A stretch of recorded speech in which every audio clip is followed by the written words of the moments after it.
మేము సినిమాలు తీస్తాము, సక్సెస్ అవుతాయి, ఫెయిల్యూర్ అవుతాయి. ఫెయిల్యూర్ వచ్చినప్పుడు మాకు డెఫినెట్గా మేము పడ్డ కష్టానికి బాధ ఉంటుంది. సక్సెస్ వచ్చినప్పుడు ఇలా మీలో వచ్చి దాన్ని ఆనందం పంచుకుంటే మాకు ఇంకా వెళ్ళిన తర్వాత చేసే సినిమా మీద ఇంకా ఎనర్జీ ఎక్కిస్తుంది. సో అదే ఈ పిల్ల నువ్వు లేని జీవితం. అందరు మాట్లాడేశారు సినిమా గురించి. సో ఈరోజు సినిమా సక్సెస్ అయింది. తేజు లాంచ్ అయ్యాడు మా ద్వారా. సో మా టెక్నీషియన్స్ అందరు మాట్లాడారు, వాళ్ళకి ఎలా ఎలా అవకాశాలు ఇచ్చాము, వాళ్ళందరూ ఎలా ఈరోజు దాన్ని ఎంజాయ్ చేస్తున్నారని. తెలుగు ప్రేక్షకులందరికీ ఈ సినిమాని సక్సెస్ చేసినందుకు ముందు కృతజ్ఞతలు.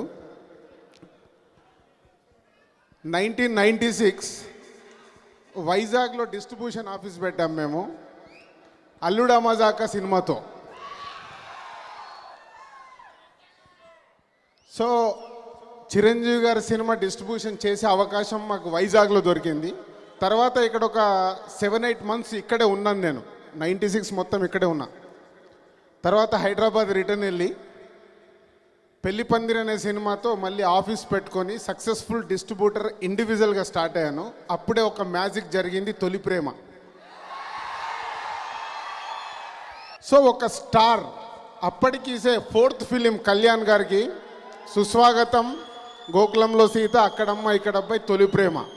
ఇది ఎందుకు చెప్తున్నానంటే రేపు తేజుకు అలాంటి అవకాశాలు ఉన్నాయి. 4th సినిమాకే తను స్టార్గా ఉండాలి.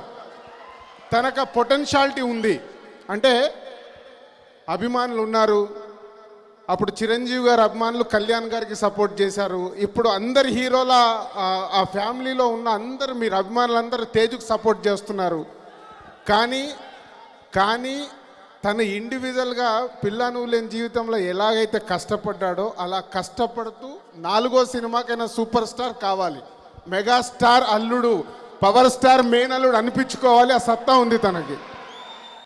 శ్రీహరి గారు చనిపోయాక నేను ఆడియో ఫంక్షన్లో చెప్పినట్టు ఆ క్యారెక్టర్కు ఎక్సెప్ట్ జగపతి బాబు గారు తప్పితే ఇంకెవరూ లేరు. సో జగపతి బాబు గారిని వెళ్ళి మేము మాట్లాడగానే వచ్చి క్యారెక్టర్ చేసి ఈరోజు ఈ సినిమా సక్సెస్లో పార్ట్ అయినందుకు thank you very much sir.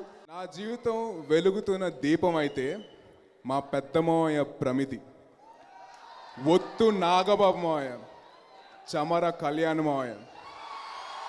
కానీ ఆ దీపం ఆరిపోకుండా ఏమీ ఆశించకుండా కాపాడి